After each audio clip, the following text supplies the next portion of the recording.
Where do you want to start? I mean, what a journey. I actually would love to know, going back to the early days of your football career. How I was raised. I was a young boy, born in Dandy, raised in Keezy. You know, you see your parents, I really look at my family, I look at my folks as my heroes. And you see that hardship. Two things, I always made sure I had a goal and a target. How'd you break through that feeling of, I'm in the grind, don't feel like I'm progressing? What did you do? Brother, it's been years in the making, but we're finally sitting across, instead of a cafe, actually sitting in a room to talk about everything from your football career, transitioning to tech, and now opening your own business. Where do we start? Where do you want to start? I mean, what a journey. You know where I'd love you to start, right? I mean, Tell me. We've spoken about this so many times, but I actually would love to know, going back to the early days of your football career. Yep. What was the mindset that you brought to your training and before you made it as a professional footballer? I'm lucky enough to be a coach now at under 19 level. And the biggest comparison I make with our current kids leans into what you're talking about from, when I was a young kid and probably when you were a young kid, and a lot of that generation where it felt like everything we were doing was just unstructured from a training perspective anyway. So we're getting plenty of touches on the ball. If I look at how I was raised, I was a young boy, grew up in, born in Dandy, raised in Keezy, which meant, Macedonian parents. So I had the big white pillared fence with the two lions and the white gate out the front. And, mum had her garden beds.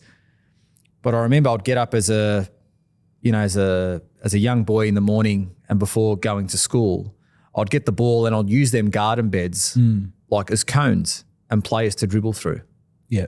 Okay, then I'd walk, 2 Ks to my grandparents' house, pick up the other 4 cousins, right, get to school, and then play again before school started. And then that happened obviously throughout recess and then lunchtime. And then games like from primary school all the way through to high school, they were like World Cup games. Yeah. Right, so you're competing at every interval throughout the day. And then we finished school. Naturally you've got soccer training at 6 o'clock. I remember what we did. It was myself, my cousin Naum Sekulovski, I think, was at the institute then, or he might maybe prior to him going. One of my other cousins, Mickey Petrevski, and Osman Berk, a good Turkish friend of mine. We had walked the reserve, and my cousin used to live. I can't remember what the street was, and he had walked the reserve, which is a really good cricket pitch, footy pitch.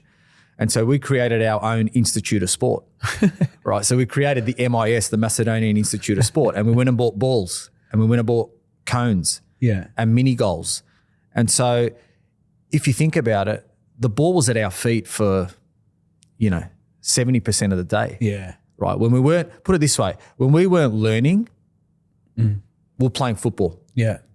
Or we had a ball at our feet in some way, shape or form.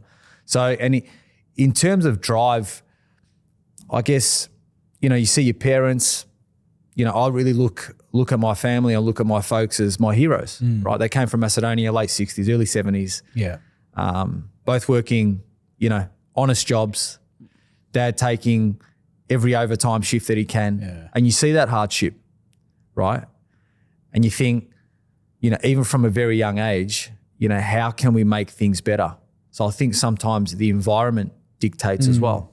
Yeah. So there's a couple of reasons, but that's probably one of the biggest ones where, you grow up in, don't get me wrong, mum and dad always looked after us. We had food on the table, but we just saw them work day in, day out to give us a better life.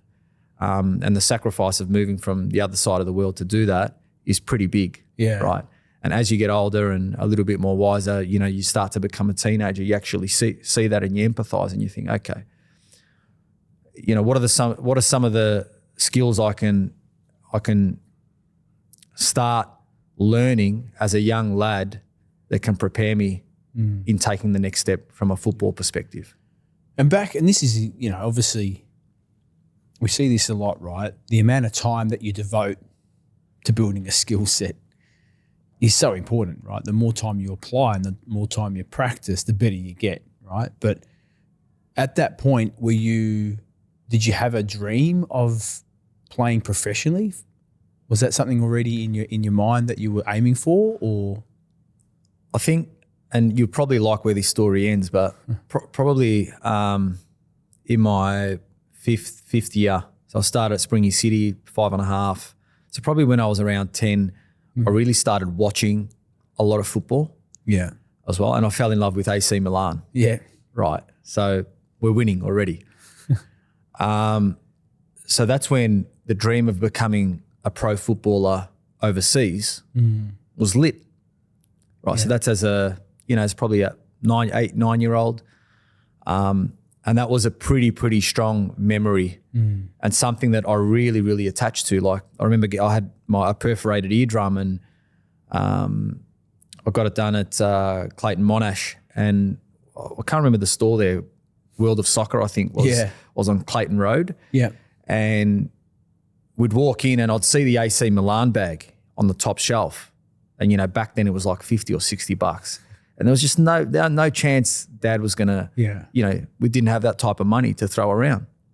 Right. So I'd look at it and that's all it'd be. It'd just be a wish, right? A pipe dream.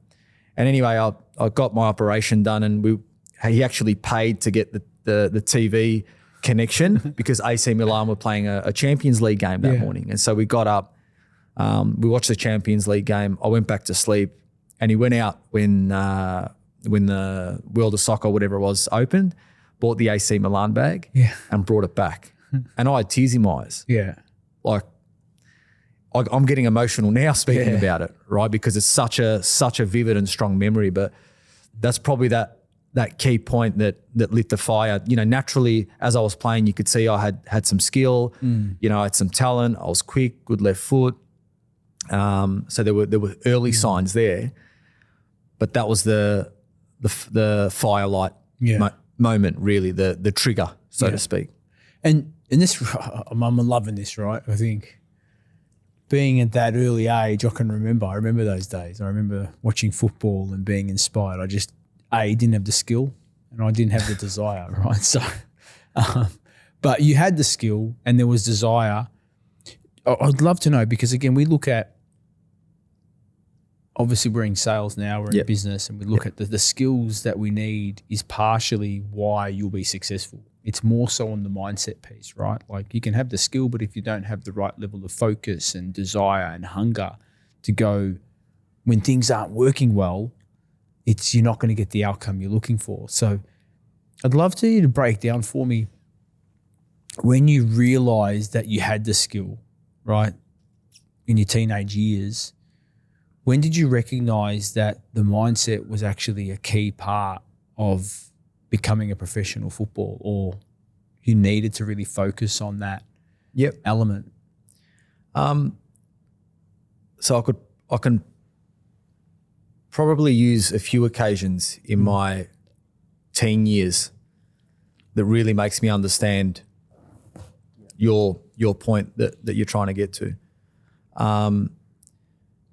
In terms of that, having that resilience and I guess building that from a foundation perspective.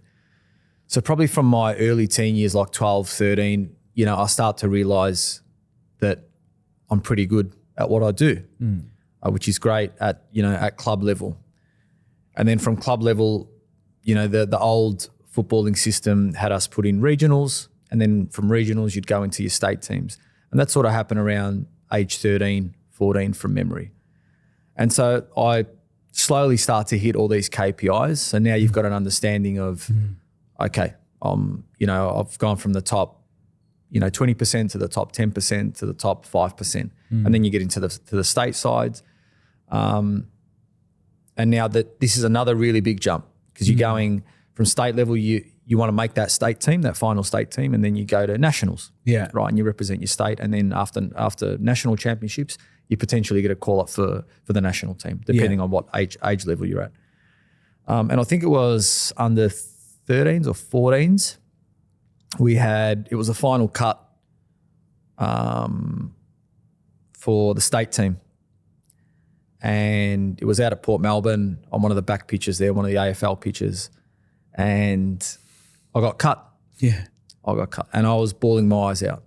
Yeah. And this is, now you realise as a 43-year-old, this is just life. Yeah. Right. This happens in the corporate sector, in the sporting world, in all parts of life. Yeah. It happens in relationships. Sometimes your missus cuts you. Yeah. Yeah. You get dumped, whatever it might be. It's part of life. But back then it really, really hit home. Anyway, as I was walking to the car, the old man grabs me, puts his arm around me, and he says, "Why are you crying?" I said, I'm gutted. I'm shattered. I didn't make the final list. And he goes, "It's all right." He goes, "Keep going." He goes, "Go again and go again." He goes, "That's one man's opinion. That's all." Yeah. That's all that is, right? You know your quality. I know your quality. Everyone around you knows that quality. For whatever reason, it didn't happen. But keep going. Keep going. And it was the, you're going to break a couple of eggs before you make that omelette analogy that the old man was pushing on me back then. Whether he was doing it by design or not, we'll never know. I can ask him. Yeah. Love the bloke, but we'll never know. But that was sort of the beginning. And so once I passed that barrier with Dad and that particular month, I came back the year after. I made the stateside. I smashed my nationals championships. Yeah. Got picked in the under-17 Australian squad and was sort of scouted at early level with Werder Bremen in the Bundesliga in the space of, 8 to 9 months. What did you do different? So you went from bawling your eyes out to being scouted. What was, upon reflection, what was the one, whether it's one, or what was the main change that you made that allowed you to propel to the next level? I think there was a slight level up, and maybe it was that exposure of going into regionals and then into state and actually having the experience to understand, because you never know until you're at that level. Yeah. Like you never really know until you're in it, right? Like as I'm sure we'll get onto a little bit later, but now my first time in business, you actually learn what it's like when you're in it. Yeah. It's very hard when you're from the outside. You think you can sympathize with someone, but you can't really. So for me, I think it was actually having the experience. And I think the failure, right, in my eyes, or the perception of that failure was the biggest learning, right? And then sort of using that with Dad's guidance, again, something that I think, I've grown with and evolved with throughout my life is having really good people in my corner. Call them mentors, call them family, call them friends. Yeah. It's being able to lean on these people. At that point in time, it was Dad. So I think it was a combination of Dad, right, really, putting me under his wing, and then the failure itself for me to turn the mirror inward and say, okay, what do I actually have to do to prove this guy wrong? Yeah. Yeah. To take that next step. And then the follow on from that, apologies, would have been, again, we know the blueprint, work harder. Yeah. Spend more hours doing it. So that level of rejection just created more desire for you. Spot on. Yeah. And then let's fast forward, right? So you've got to that point, you were getting scouted. Now talk to me about your time as an A-League player. Yep. So you've made it into the national competition. You're a professional. You're getting paid professionally to play the sport that you love. Yep. How did the mindset then shift from you were chasing a passion and now it's become your profession? It's really tough, right? Because it ends up becoming in some instances, a job, something that's 52 weeks of the year. Yeah.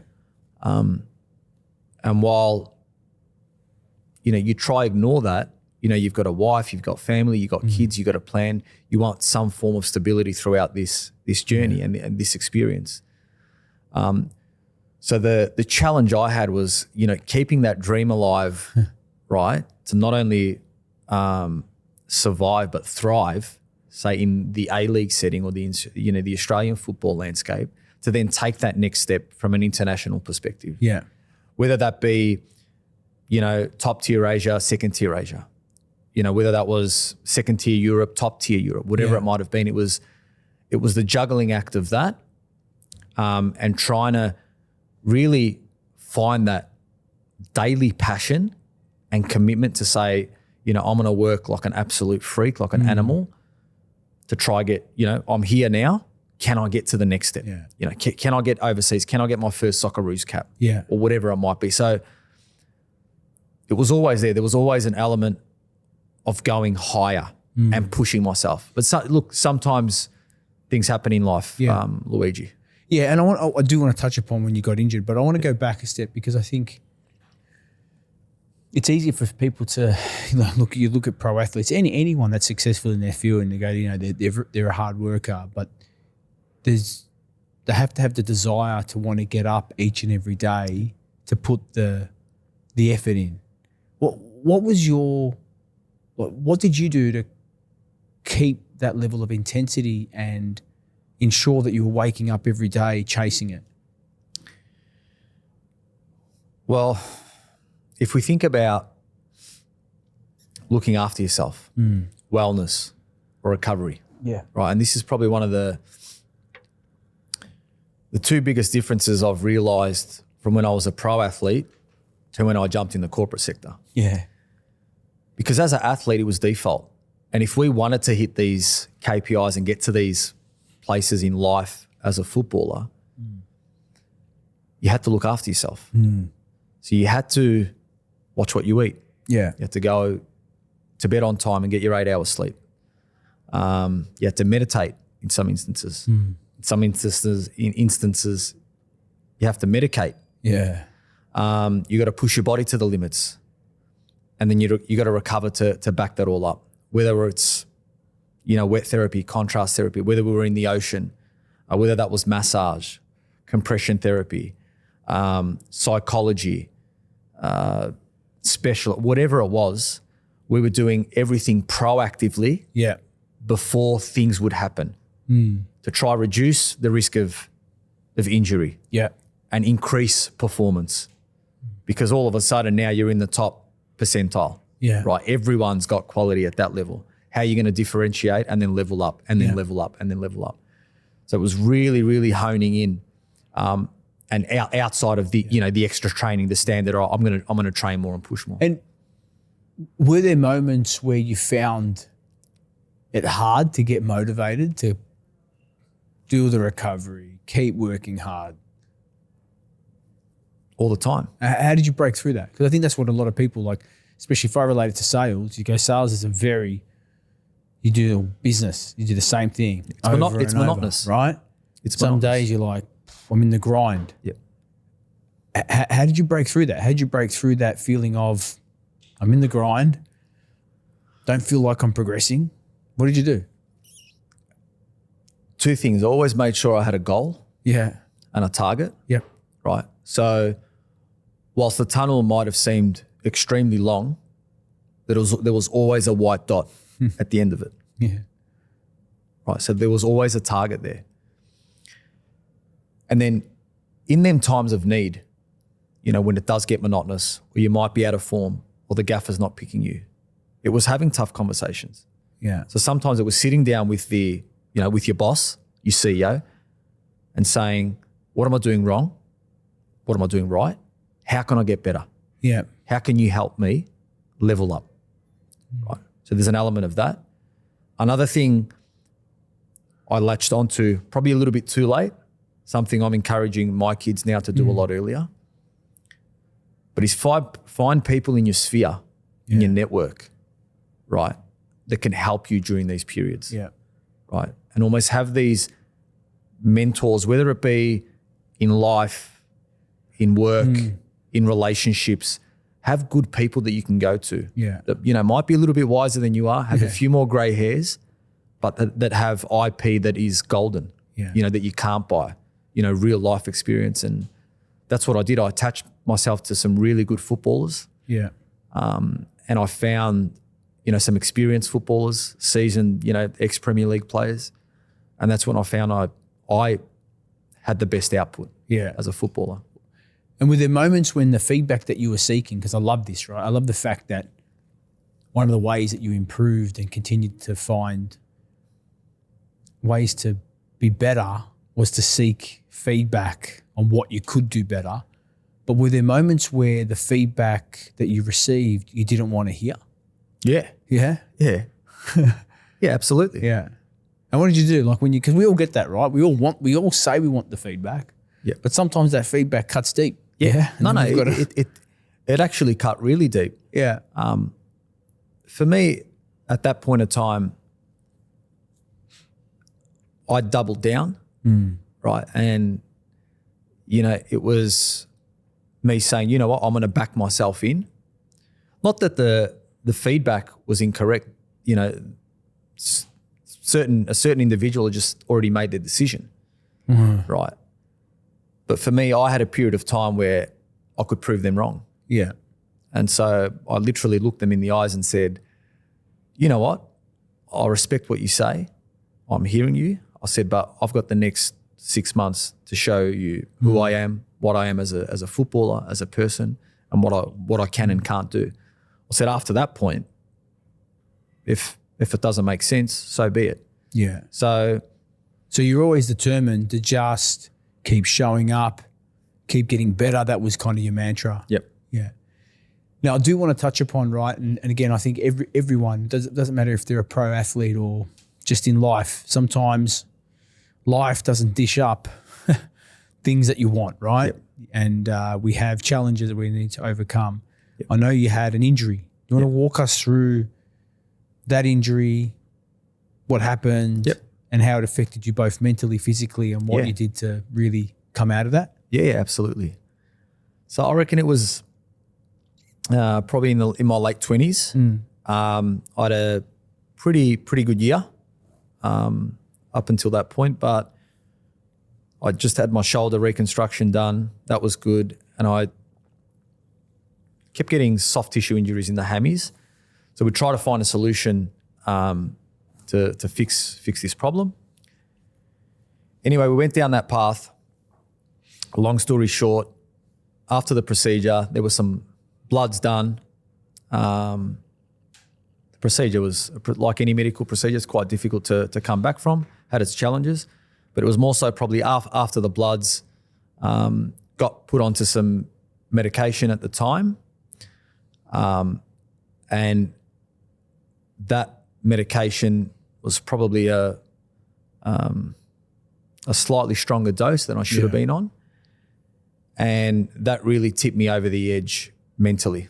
While we were away, I think, with the trouble and strife. We're in Langkawi in the off season. And so my body wasn't feeling right, my head wasn't feeling right. And by the end of it, we were visiting a friend out in KL, and I just remember, just to give you an idea of where my mental state was, and still is, right? It's something I still, I have challenges with daily, but I've got great people around me. But to give you an idea of that point in my life and where my head was at, I was curled up in the apartment at our friend's place, crying for about, I think, 12 hours straight after the GP had reviewed me and said, everything's okay. And in my head, I just wanted to return home, and I thought, that's it, I'm dying. And when I get back to, at least I can die back in Australia. So that's just to give you an idea of where my mental state was, and that sort of two-week period leading into it. I thought I was finished. And then, so the climb from that point, right, to get back into, even training. Yeah. Like there was a contemplation of quitting the game at that point, because, for the first 2 months upon returning, I didn't leave my house. Yeah. Right. I had my dad fly over, right, to spend time with me, because, I didn't know how to speak to my wife about it. Yeah. I didn't know what I was going to do.